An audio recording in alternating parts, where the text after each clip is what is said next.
वो सोच में डूबी थी कि आइसक्रीम बेचकर वो कितने पैसे कमाएगी। मुझे एक आइसक्रीम कितने में बेचनी चाहिए?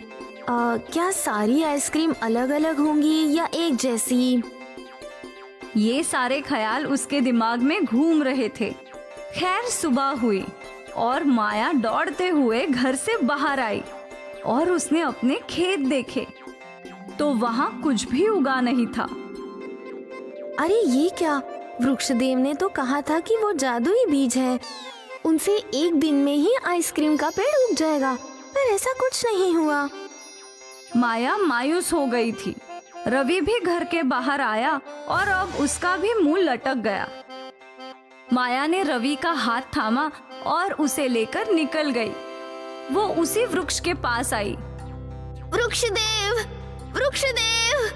वृक्षदेव प्रकट हुए। क्या हुआ पुत्री, तुम इतनी क्रोधित क्यों हो?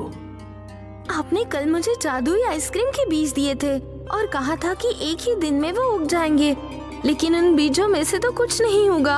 ऐसे कैसे हो सकता है? पुत्री, क्या तुम मुझे बता सकती हो कि तुमने क्या किया? मैंने वो बीज अपने छोटे खेतों में बो दिए और उन्हें पानी भी डाल दिया। फिर भी नहीं उगे? अजीब है। खैर, ये लो नए बीज।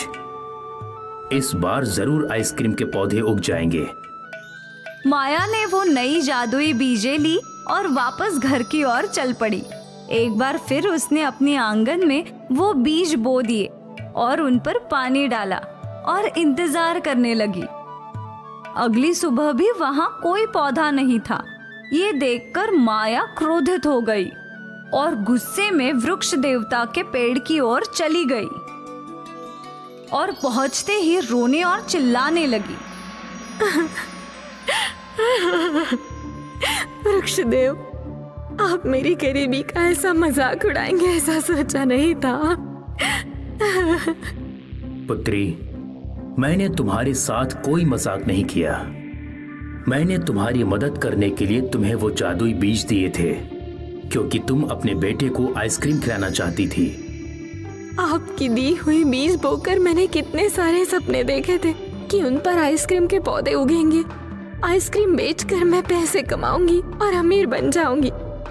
मुझे लोगों के घर में काम करने की भी जरूरत नहीं पड़ेगी। यही तुमसे गलती हुई है पुत्री। क्या मतलब?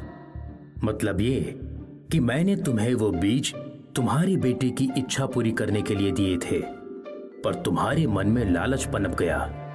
तुम आइसक्रीम बेचकर पैसे कमाने के लिए सोचने लगी। वो जादुई बीज इसीलिए नहीं उगे क्योंकि तुम्हारे विचार बदल गए।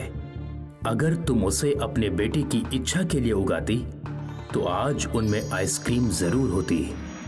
माया को अपनी गलती समझ आ गई। देव ने एक बार फिर उसे जादुई बीज दिए। इस बार बस अपने बेटे की इच्छा पूरी करने का संकल्प लेना, लालच से दूर रहना पुत्री। माया वो बीज लेकर घर लौटी। उसने बीज बो दिए, पर आज उसके दिमाग में कोई भी लालच नहीं था। वो बस अपने बेटे को आइसक्रीम खाते देखना चाहती थी। अगली सुबह रवि घर के बाहर गया तो वो नजारा देखकर हैरान हो गया। माँ, आइसक्रीम उग गई। माया भी उत्सुक होकर घर से बाहर आई और उसने देखा कि एक नहीं कई सारे पौधों पर आइसक्रीम थी और कई गरीब बच्चे उन पौधों को देखकर लाल टपका रहे थे। अरे बच्चों, तुम लोग आइसक्रीम तोड़ सकते हो। गरीब बच्चों ने और रवि ने आइसक्रीम तोड़ ली और खाने लगे। सभी के चेहरे पर संतुष्टि देखकर माया को अपनी गलती समझ आ गई। आइसक्रीम बेचकर तो बस पैसे मिलते, पर ऐसी संतुष्टि नहीं मिलती। धन्यवाद वृक्षदेव, इन आइसक्रीम के पौधों के लिए और मुझे ये सब समझाने के लिए कि पैसे ही सब कुछ नहीं है। आपने मुझे लालची बनने से बचा लिया। माया ने भी एक आइसक्रीम तोड़ ली और दोनों माँ बेटे खुशी खुशी आइसक्रीम खाने लगे और वो लोग मुफ्त में सबको आइसक्रीम बांटने लगे। कड़ी गर्मी के मौसम में ठंडी आइसक्रीम लोगों को अलग ही संतुष्टि दे रही थी।